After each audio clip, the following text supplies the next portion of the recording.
Canada's Conservatives have forced emergency meetings here in Ottawa today to hold Justin Trudeau to account for a failure to plan for the illegal border crossing crisis that we're seeing at Roxham Road. I'm joined today by my colleague Pierre Poilievre, who has just been doing a phenomenal job in committee holding the government to account. We want to give you an update after the first hour of meetings, and there was a few bombshells. Well, I'm here to support Michelle, our Shadow Minister of Immigration, who's been asking some very tough questions before the Immigration Committee about these illegal border crossers. So I'm going to reiterate to you some of the questions you've asked, and you can report to your viewers what answers you received. Yeah. So you first asked, about this, it's called a safe third country agreement. Now, these are the rules that say that if someone crosses from the United States into Canada, declares refugee status, they can be sent back to the safe place from which they came. That is New York State or Minnesota or North Dakota. And you asked specifically, how long had that agreement between Canada and the United States been in place? And what answer did you get from Ralph Goodale? Yeah, he said it was some 25 years, and it was actually 2002, and he was in government at the time when the Liberal government signed it.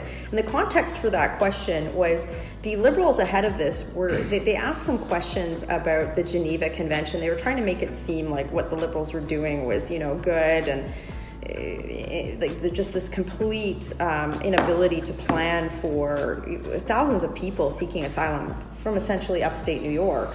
And so I pointed out the fact that there's an article in the Geneva Convention was actually put in there. It was Article 31. I asked him about that, and he looked at me like he had no idea what I was talking about. But it was put in place specifically at the time to prevent asylum shopping.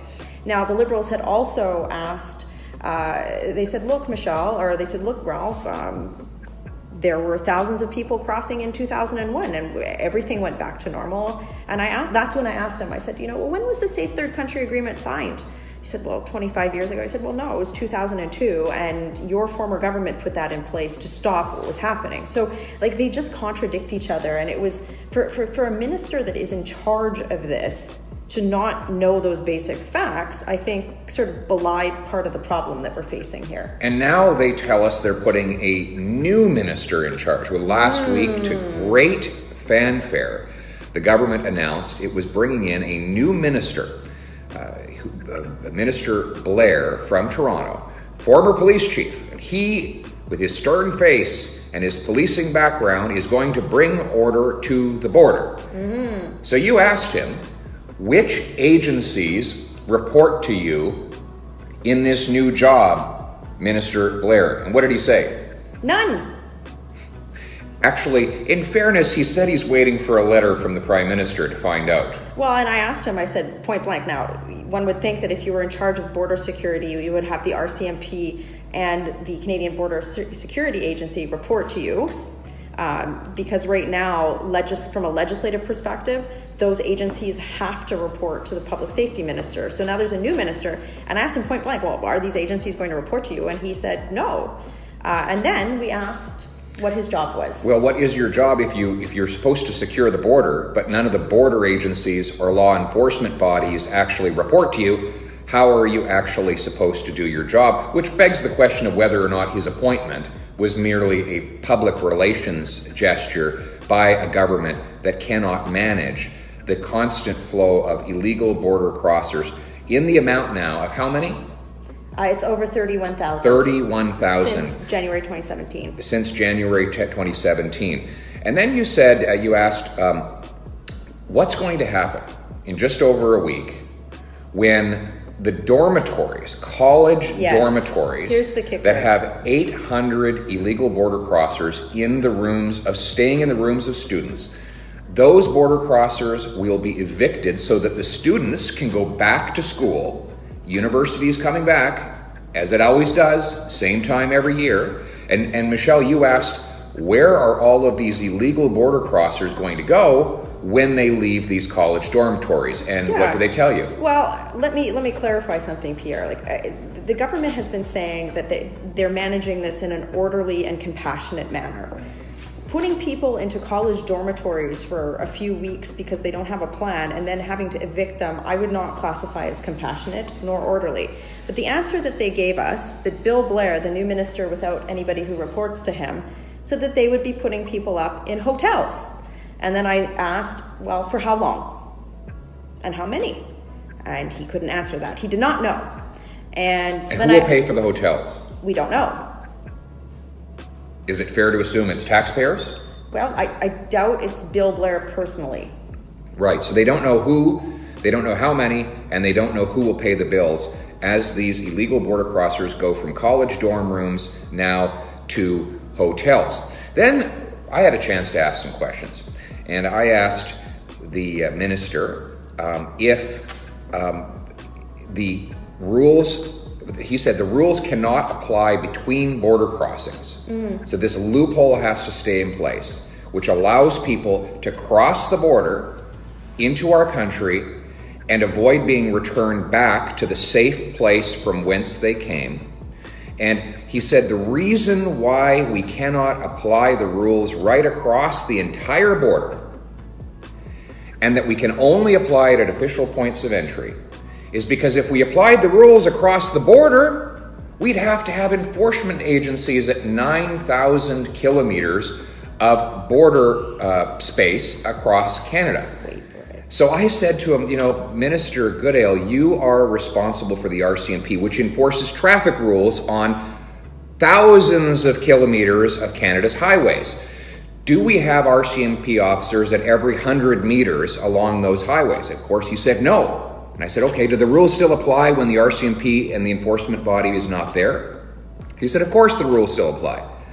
To which I asked him, if the rules can apply when you don't have enforcement present at every moment, when it comes to traffic laws, why can't the border rules apply at every place in the country, even if we don't necessarily have enforcement there every single minute? And then he said, well, we cannot enforce the rules at the border, across the border. We cannot close this loophole because the Americans will not let us. The Americans won't let us. And so Pierre and I were sitting beside each other, and I kind of said, I wonder if he asked him. So Pierre goes, have you asked the Americans if they would have a problem with Canada enforcing the rules between these official points of entry? And Minister Goodale very directly said, no, he had not asked. He's been in the role for 2 years now. He has claimed that he cannot enforce our border rules along the Canada-US border because the Americans won't let him. And when I said, did you ask? He says, no, I haven't had a chance to ask, but I'll get back to you when I finally do. No, actually, so I heard from one of our communications people that in a scrum afterwards, the media actually pressed him on this point, and his response was, well, I haven't asked because I've been waiting for the Americans to start the conversation. You've been waiting for the Americans to ask you to ask. That's clear. And you wonder why we have 30,000 illegal border crossers pouring into our country. With this group in charge here in Ottawa, I don't think we can expect any solution soon. In a heartbeat, what are you proposing? You're our lead on this file. How will Conservatives secure our border and restore lawful immigration? Well, there are many different legislative options, Pierre, that we could pursue to close the loophole in the Safe Third Country Agreement to ensure that we're prioritizing the world's most vulnerable through our humanitarian immigration system. We also need to ensure that we do, when we are accepting humanitarian immigration, that it's done in a planned, orderly way. It's not acceptable for people to be bused to hotels without any sort of budget or plan for doing so. That is not compassionate.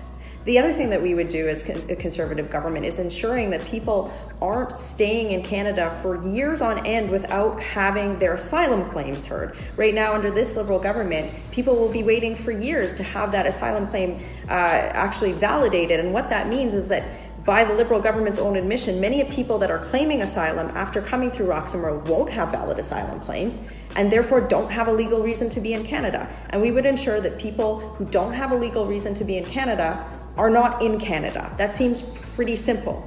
But there are, what I would say is in recent days, the Liberals have been trying you've seen this, they've been trying everything to try and silence us on this issue. And we're asking some pretty common sense questions. Where are 800 people going to go? That seems like a fairly reasonable question to ask. And what they've been doing is using some pretty serious language to label people like us, people like you who are asking these questions about the budget. Even the parliamentary budget officer is asking these questions. But we're all being called nasty names in an attempt to silence the critics of the Liberal failure to protect our borders. Yeah. And I think I can speak for us all here on the Conservative team, and this is especially true of my colleague Michelle Rempel. We will not be silenced. Nope. We will continue to ask the tough questions. We don't care what phony, false names they try to call us.